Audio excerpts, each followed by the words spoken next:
Hello guys, good morning guys. So gagawa tayo ng baked broccoli with cheese. Kasi ito ay actually ito ay bili ng aking father-in-law. So 2 ingredients only guys. Ito ay boiled broccoli. Yan, lagyan natin siya dyan. Yan, para makita natin lahat. Makita natin lahat.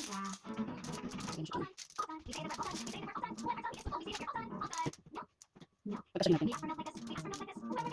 2 ingredients lang, low carbs, zero sugar, or low sugar, low carbs. Kasi sa summer na. Balik alindog program tayo guys. May kape ito, dark coffee, black coffee I mean. So I lost, bumaba na yung timbang ko ng 10 kilos, so 20 pounds. Before, 76.9 ako, ngayon 66.8 na lang. So, go, go, go! Ano ba to? Madumi ba to? Ay, ano na yan? So, press natin siya ng ganyan. Ganun pa ito maganda. Ito na lang. Tapos, ipe-press natin siya ng ganyan.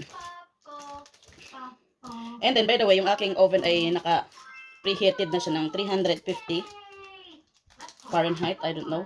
Basta dinilagay ko 350. Yan, lagyan natin, sprinkle natin yung cheese. Kasi nakita ko lang naman to sa yung babaeng bumaba din yung timbang. Dati din siya. Medyo may kalakihan. Ngayon, sexy na siya.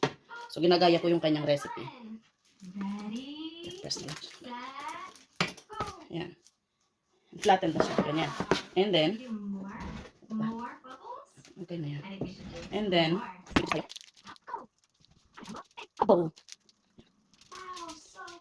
kahit anong cheese pwede nyo gamitin. As long as na gusto nyo. And many, a lot of cheese. Sakit sa braso ah.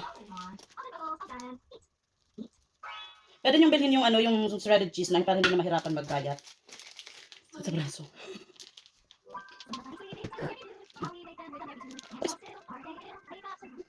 Lagay ko yung video nung malaki pa ako. That was last year, around August. Nakakaramdam na ako ng mga sakit-sakit sa ulo. Actually, meron na akong vertigo. Ay, nako. Nung naranasan ko yon, sabi ko, kailangan ko na talagang Hindi naman sa magpapasexy ka or something. Yung health mo talaga is well. Kasi, ang baby pa ng anak, wala pang 2 years old. So, sino mag-aalaga? Just in case may mangyari, di ba? Wala naman yung mga magulang ko dito. Kaya yun, I tried my best na mag-lose ng some weights. Ang goal ko ay 60.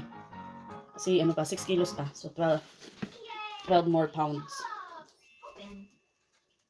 Bago man lang mag-May. Actually, kumakain pa rin naman ako ng like pasta. Yung konting-konti na lang talaga. Hindi nakagaya dati na akala mo laging mukbang. Hindi na ganun. Yung kapag halimbawa, nagluluto ako ng pagkain ng anak ko. Yung mga tira niya, kasi ayoko magkain ng pagkain.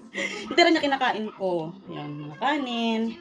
Na totally zero carbs. Yung hindi nakagaya dati yung makakain, kala mo mukbang. Kala mo, laging may fiestahan. Yan. Ang ganda-ganda niyang tingnan. Yan. Tapos i-bake natin guys. Ako lang pala. Yun, as you can see guys, almost done na tayo. Cheese is life na for me. Para sa mga calcium din. Kasi hindi ako nakakainom ng gatas. Kasi, nako, pag nagainom ako ng gatas, nako, alam nyo na ang kasunod.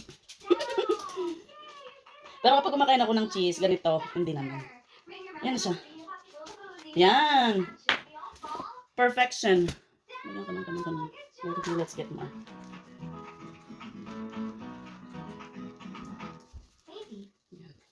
So, nakagawa na din ako guys ng yung stem ng broccoli. Usually, tinatapon ko yun ngayon. Binibake ko din yun with cheese. Yung snacks ko. Yan. Lagay na natin guys sa oven natin. As you can see naman guys, ang aking kusina Ay, the best kitchen yan ever. Lagay na natin. Tama-tama. Tansyahan lang ang bake niyan guys. Tingnan na natin kung ano ang nangyari. Baka walang nangyari. Ay, wow!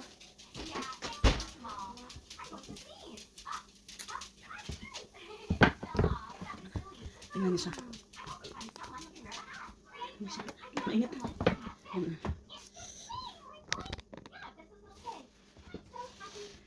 Still hot, guys. Crispy. How many ships are there?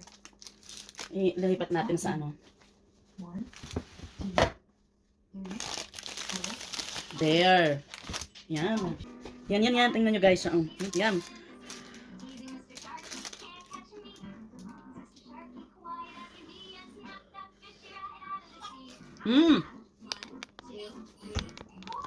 Yum.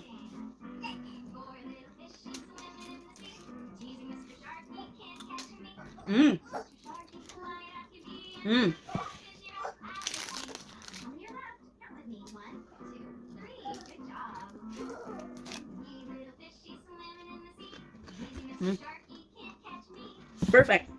2 ingredients only.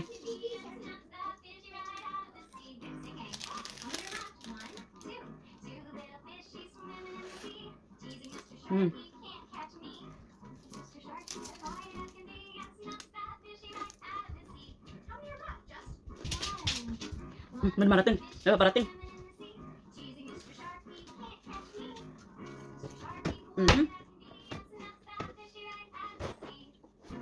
Amazing. Highly recommended, guys. See you guys in my next video.